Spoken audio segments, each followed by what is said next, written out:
متوکل بہت مظالم ڈھاتا تھا. اس نے کہا جو بھی حسین کی زیارت کے لیے جائے نا تو اسے ٹیکس لگا دو, اتنے پیسے لگاؤ کہ فقیر ہو جائے, غریب ہو جائے. لوگ اپنے مکان بیچ بیچ کے زیارت کے لیے جاتے تھے. ہاں زائرین کم ہو گئے تھے, کم لوگ جاتے تھے, لیکن پھر بھی زائرین جاتے تھے. یہاں تک کہ اس نے کہا اب جو زائر جائے نا اس کا ایک ہاتھ کاٹ دینا, یہ خود بخود زیارت بند کر دیں گے. یہاں تک لکھا ہے کہ ایک مرتبہ ایک بوڑھی خاتون آئیں, جیسے ہی پل بغداد پہ پہنچی انہوں نے کہا کہ او بڑھیا جانتی نہیں ہو ہم ہاتھ کاٹتے ہیں؟ کہا ہاں جانتی ہوں. کہا پھر بھی زیارت کے لیے جاؤ گی؟ کہا ہاں. کہا پھر اپنا ہاتھ نکالو. جیسے ہی انہوں نے اپنا ہاتھ رکھا تو انہوں نے کہا نہیں ہم الٹا ہاتھ نہیں کاٹتے, ہم سیدھا ہاتھ کاٹتے ہیں. تو اس خاتون نے ایک مرتبہ مومنہ نے فرمایا, کہا کہ پچھلے سال تم میرا سیدھا ہاتھ کاٹ چکے ہو, سیدھا ہاتھ تو تم پچھلے سال کاٹ چکے ہو, اب الٹا ہی ہاتھ میرا باقی رہ گیا ہے. بڑی بڑی زحمتوں سے لوگوں نے زیارتیں کی ہیں. یہاں تک ہے کہ بعض اوقات دو افراد جاتے وہ ایک کو قتل کر دیتے تھے, ایک کو مار دیتے, پھر کہتے.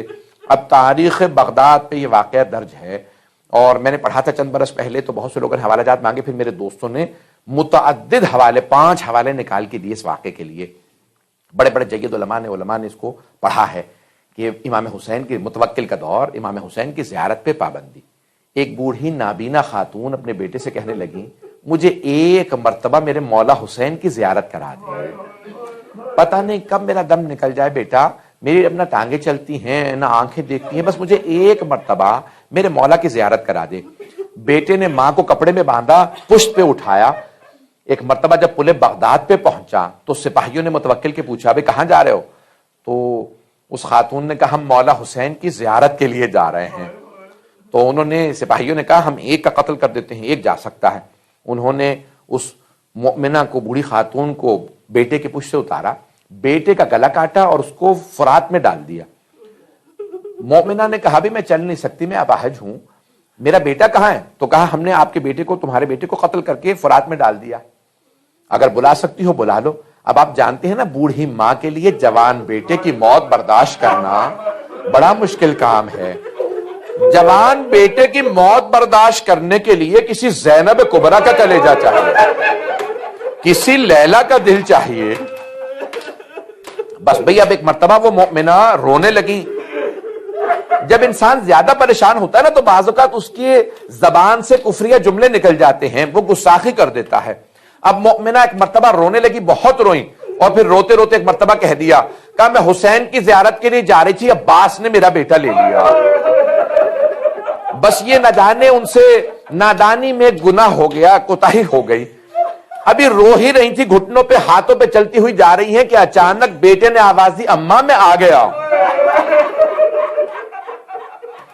مومنہ نے سوال کیا بیٹا کون ہے تیری آواز میرے بیٹے سے ملتی ہے؟ کہا اماں میں ہوں, میں آپ کا بیٹا, لیکن سپاہیوں نے کہا تھا انہوں نے آپ کو قتل کر کے فرات میں ڈال دیا. کہا ہاں اماں میں مر گیا تھا. کہا پھر بیٹا کیسے واپس آئے؟ کہا اماں مجھے مولا عباس لائے. اجرکم اللہ. کہا اماں مجھے مولا عباس لائے ہیں. کہا کہ مولا مجھے معاف کر دیجئے گا. ایک مرتبہ وہ بوڑھی مومنہ رونے لگی, کہا مولا مجھے معاف کر دے, میں نے گستاخی کی تھی. کہا نہیں کوئی بات نہیں, آپ میرے بھائی کی زائرہ ہیں, کوئی ایسا معاملہ نہیں. کہا نہیں مولا آپ مجھے معاف کر دے. کہا میں نے معاف کر دیا, کوئی ایسا معاملہ نہیں ہے. کہا اگر آپ نے معاف کر دیا ہے تو مجھے اپنے ہاتھ چومنے دیں. تو مولا نے کہا میں عباس ہوں. کہا ہاں مولا میں جانتی ہوں آپ عباس سے, میں ہاتھ چومنا چاہتی ہوں. مولا نے کہا اگر میرے ہاتھ ہوتے سکینہ کو تماچے نہ لگتے.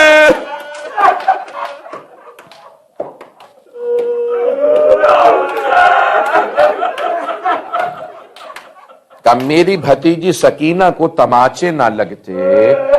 الا لعنت اللہ علی القوم الظالمین وسيعلم الذين ظلموا أي منقلب ينقلبون.